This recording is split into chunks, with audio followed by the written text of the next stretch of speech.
Hi, I'm Martin Hudak and welcome to Dina and Nancy on 22. Today I would like to show you a very classic cocktail called Martini, but made slightly differently. What we'll need is a mixed glass, of course. And we're gonna add inside sherry wine instead of traditional dry vermouth. This dry sherry, Fino sherry, we infuse with one sheet of seaweed. It's a classic seaweed which you might normally use for sushi at home.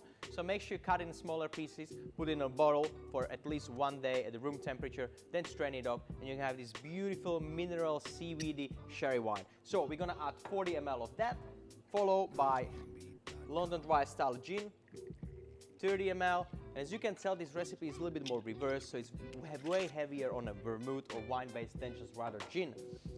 Then we're gonna stir it with a big block of ice to give a proper dilution.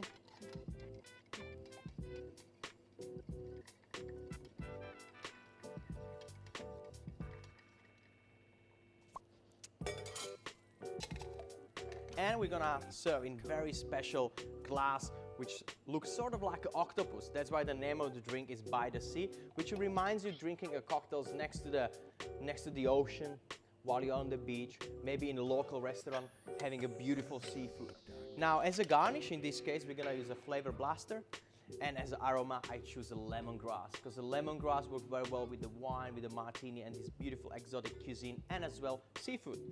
So we're gonna add a little bubble on top.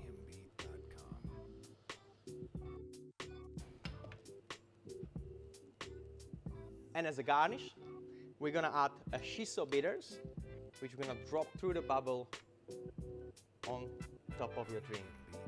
This is By the Sea, combining element of lemongrass, shiso, and a bit of seaweed. Enjoy.